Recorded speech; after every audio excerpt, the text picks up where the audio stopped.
I'm going to try to do a shorter self-review of my game. I played a game of the Tudon on Tygem, and I lost this game.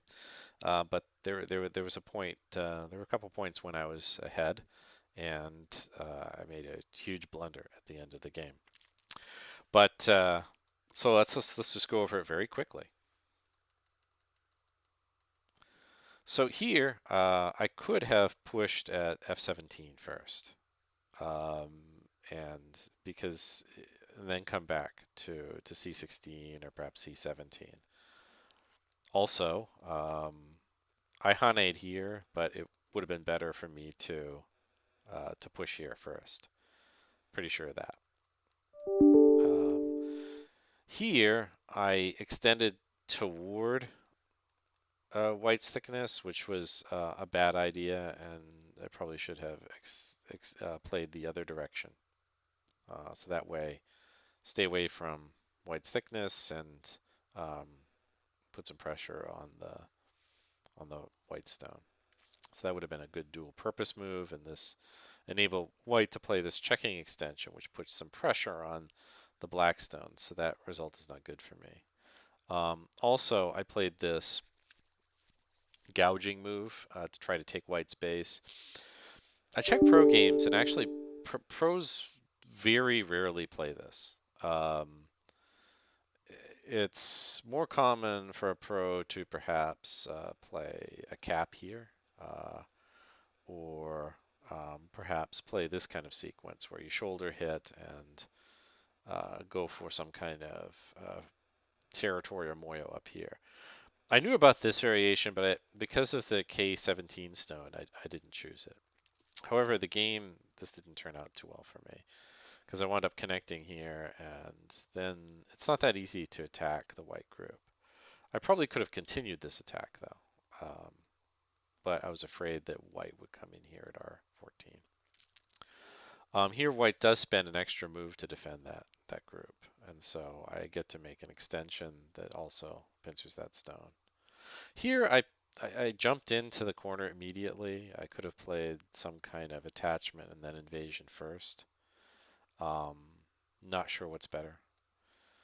Uh, Black lives in the corner, and I decided to jump to defend this group since white's starting to get pretty thick. Um, and that means white can Hane here. And so these two stones don't necessarily do that much. So maybe that isn't that great. Um, Continued here. I took this stone. This reduces all problems for black at the bottom, but it might be a little bit slow. Um, and then white has this invasion. I play this way, and then threaten to cut here.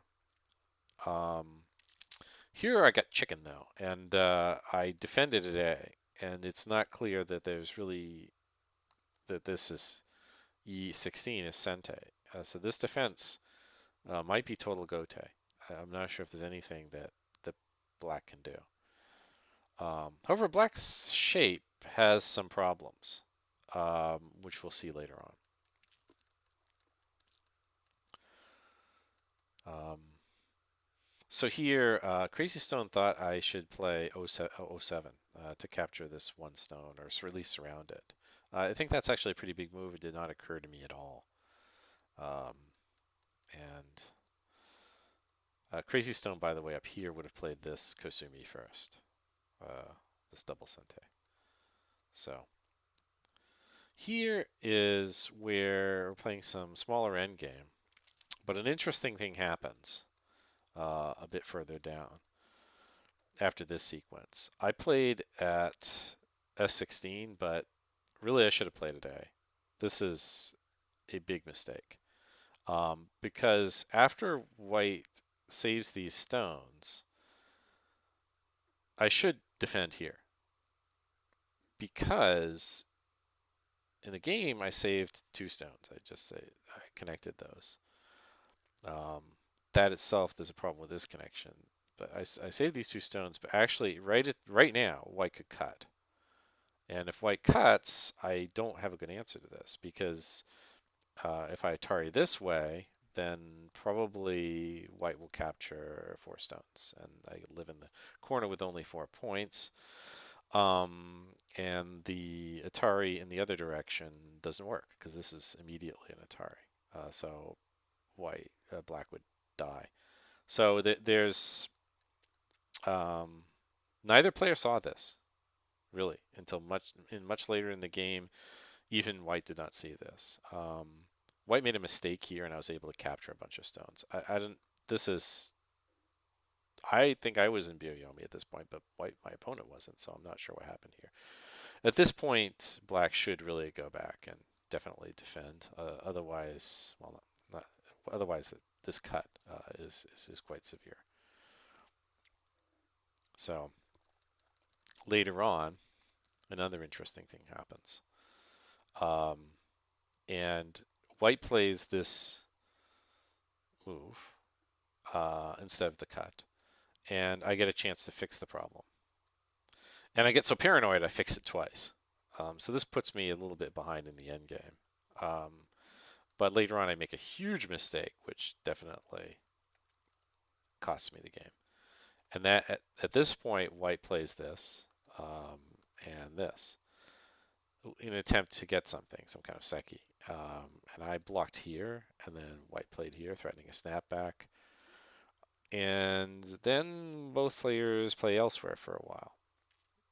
But black, instead of answering this, which actually doesn't threaten much, could go back and play here.